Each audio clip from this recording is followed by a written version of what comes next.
Halo teman-teman semuanya, selamat pagi menjelang siang. Bagaimana kabarnya? Mudah-mudahan sehat dan selalu semangat dalam menjalankan aktivitas. Kembali bersama saya akan mencoba membagikan beberapa informasi yang menurut saya penting untuk kita semua dalam menjalankan FB Pro. Jadi kita sebagai pemula tentu tidak lepas dari belajar bersama, berbagi bersama, mencari informasi bersama untuk kita bagikan nanti kepada teman-teman semua yang butuhkan. Jadi tonton video ini sampai selesai.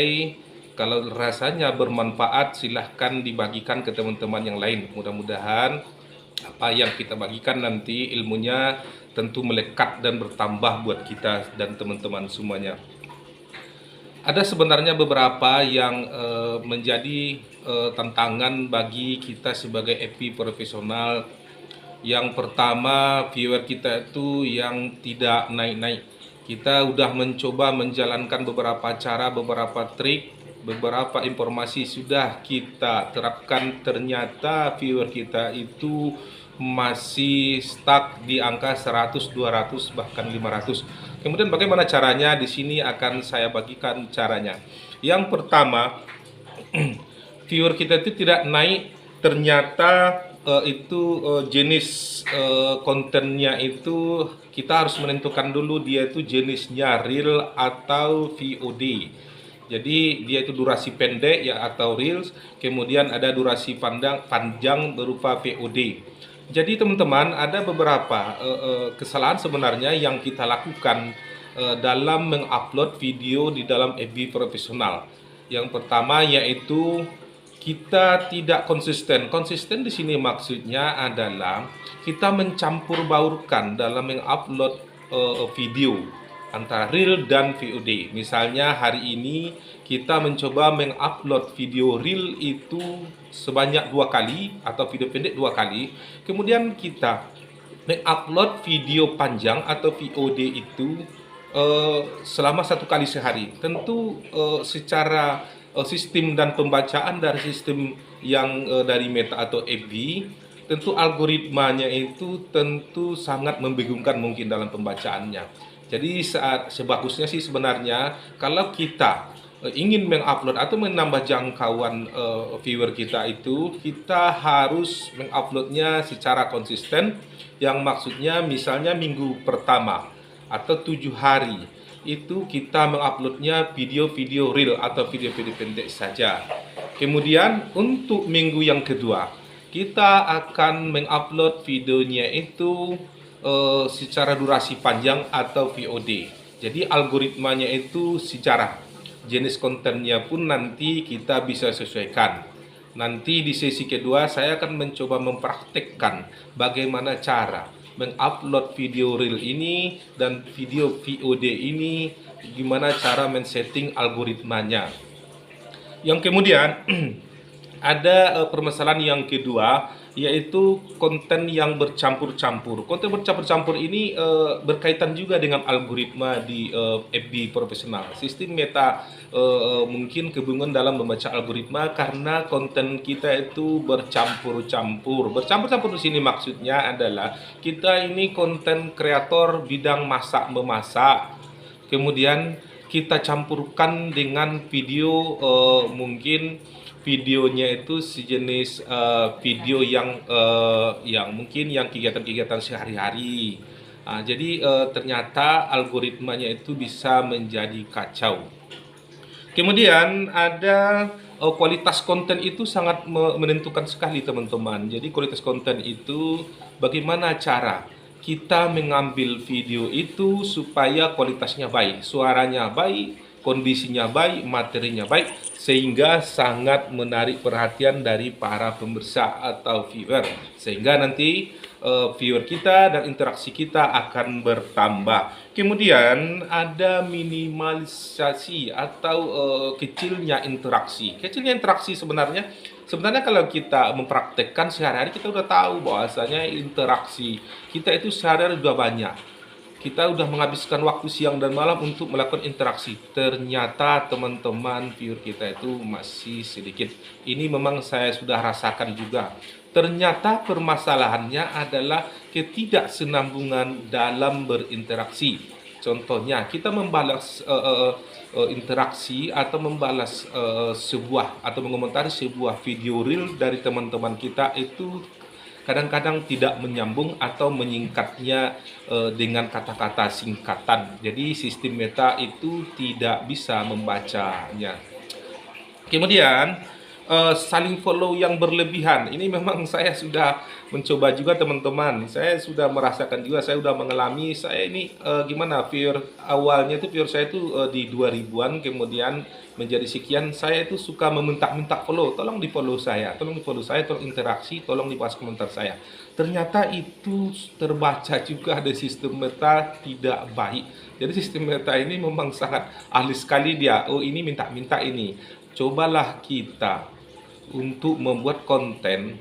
Kalau sudah 5.000 viewer, kita membuat konten yang menarik sehingga menimbulkan suatu pertanyaan, suatu komentar yang beragam dari para viewer kita, sehingga nanti interaksi kita itu banyak dan jangkauannya pun luas. Kemudian asal posting di grup teman-teman. Saya sebenarnya sudah memberikan judul-judul permasalahan-permasalahan yang saya dapatkan dari para tutorial atau dari para senior yang berpengalaman tentang kendala-kendala yang dihadapi ini. Kemudian saya membagi kepada teman-teman semua. Kemudian yaitu upload asal posting di grup. Asal di posting grup tuh gimana ya? Asal posting grup tuh kadang-kadang teman-teman tuh atau kita itu sering memposting di grup yaitu terlalu apa? Kayak jadi spam jadinya. Sebenarnya ada video-video yang udah ada di Facebook, kemudian kita upload kembali di grup, ternyata itu bisa menimbulkan pemblokiran dari admin dari FB tersebut, atau mungkin bisa jadi di skip atau tidak disukai oleh para teman-teman pemirsa. Kemudian upload video yang banyak-banyak. Ini memang saya coba rasakan juga, dan ini pengalaman dari kita semua. Mungkin yang para pemula, karena kita ingin menambah jam tayang yang cukup yang banyak, kita mencoba mengupload video itu berulang-ulang atau banyak. Video pendek misalnya ada 10 kali satu hari. Ternyata itu sangat mempengaruhi juga. Pembacaan sistem meta algoritmanya itu menjadi bingung, atau mungkin bisa jadi membosankan, atau mungkin tidak menjadi istilah di FB orang profesional, atau mungkin orang kreator yang mempunyai inovasi dalam membuat konten yang bermakna atau menarik gitu. Kemudian ada jam tayang atau jam-jam tertentu atau waktu-waktu tertentu yang memungkinkan kita harus membuat konten atau mengupload konten itu. Misalnya di waktu-waktu senggang dari para pemirsa, misalnya jam istirahat, dia waktu santai berkumpul sama keluarga sambil main HP, mungkin dia bisa melihatnya. Jadi dia tidak sibuk, dia tidak langsung skip, dan dia mempunyai waktu yang cukup untuk membaca atau melihat konten-konten kita dalam membalas konten-konten kita tentunya. Tentu semuanya tidak lepas dari algoritma. Algoritma meta itu memang sangat canggih teman-teman. Dia ini bisa membaca sesuatu yang mana yang sepantasnya, di mana yang tidak. Mungkin demikian saja untuk tutorial atau pembacaan algoritma dalam mengupload video ini. Mungkin saya bisa memperlihatkan kepada teman-teman semua. Ini saya contohkan. Jadi kita udah masuk teman-teman ke Facebook. Kemudian di sini kita klikkan saja bentuk di halaman beranda kita. Kemudian kita bikin reel. Karena di sini belum ada videonya, mungkin bisa kita ambil saja video pendek salah satu teman-teman. Kita siapkan dulu, kita tunggu sebentar.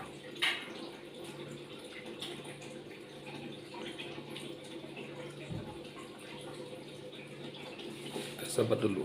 Nah, ini nanti kita bisa bikin musik atau menukar musiknya.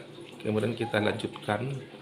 Ada sini teman-teman, ini ada tandai orang. Kalau ingin membagikan Instagram di sini juga nih, boleh juga lebih bagus. Kemudian ada tandai orang. Tandai orangnya ada beberapa yang mungkin bisa menjangkau teman-teman yang lain. Kemudian ada lokasi, mungkin ada juga yang membuatnya itu lokasi Indonesia. Kemudian ada tambahan topik. Topik ini teman-teman. Ah, topik ini ya, topik ini misalnya ini ada perawatan hewan peliharaan, ada alam liar. Di sini kita harus sesuaikan nanti supaya algoritmanya itu nyambung melihat jenis konten yang kita gunakan. Mungkin itu saja teman-teman semuanya. Terima kasih telah menonton video sampai selesai. Dan mudah-mudahan kita nanti diberikan jangkauan dan sukses dalam menjalankan FB profesional. Terima kasih teman-teman. Assalamualaikum warahmatullahi wabarakatuh.